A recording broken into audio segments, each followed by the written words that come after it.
So the next thing, which everybody thought was super cute, and it really was, is that he's obsessed with Christmas. So this is where the rigidity stuff comes, right? Like I said, everything has to be lined up a certain way. He has to place his toys in a certain way. He would be obsessed with like Christmas to the point that like every day he would have to go see the Santa Claus across the street. Every day he would have to like sing to it a certain way. It was like this routine that he developed. And if we would pass a house with like Frosty the Snowman or Santa Claus, he had to take a picture with every one of them. I'm not lying. You're just trying to drive home or something and you can't. You have to stop. And I mean, because if you don't stop, this kid was like, I mean, it was really that bad, believe it or not. So then he like became very obsessed with like holidays in general. He was into like, forget it, Easter with Peter Rabbit. Oh my gosh. And I really loved all of this stuff that he was obsessed with. It was cute, right? We had to buy him like the blow up Santa and Frosty from my house to have it in my living room. Okay, you know, the outdoor ones, but we got smaller ones and we had to have it in the house.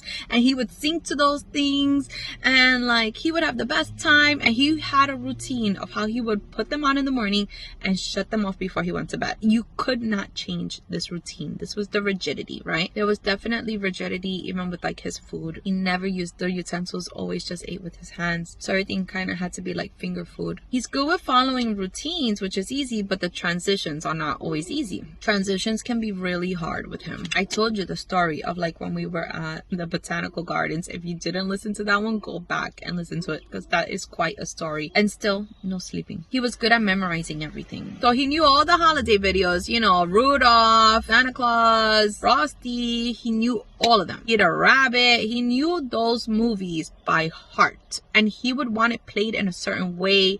Like you would have to put it from this part up to that. You can't end it before all of the credits go. And also he loved Guitar Bob. And Guitar Bob, remember how I told you he was obsessed with guitars? If I took him to see Guitar Bob, he would be up there with him, just like he wanted to strum the guitar. I mean, really into the Wiggles, really into, oh my god, Yo Gabba Gabba. So my kid gets into things that are not like the trendy things. Like he likes vintage stuff, and buying him and finding these toys is not easy, right? And it had to be that. We've spent thousands of dollars just buying these things on eBay for him because he wouldn't want like Paw Patrol or whatever was the trendy thing to get for kids. He didn't care about that. He wanted very specific things, and he still does to this day. It's really hard buying him a gift, at least a gift that he likes. You know, I had to buy him the whole Thomas collection, the real ones, not the plastic, the metal ones. You know, that's how specific this kid is. And even from a young age, like 3, 4, he knew, and he would research. He's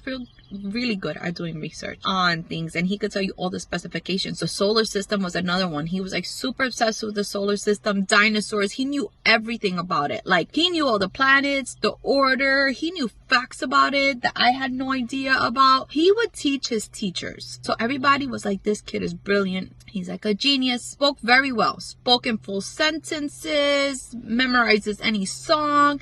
This kid was so, remember I told you he was musically inclined, like so good at it. He could listen to a song at 3 years old and be like, that's the violin, that's the piano, that's the guitar, that's the bass. And I didn't teach him this. He just knew it. Like he was really, really gifted with all of this stuff.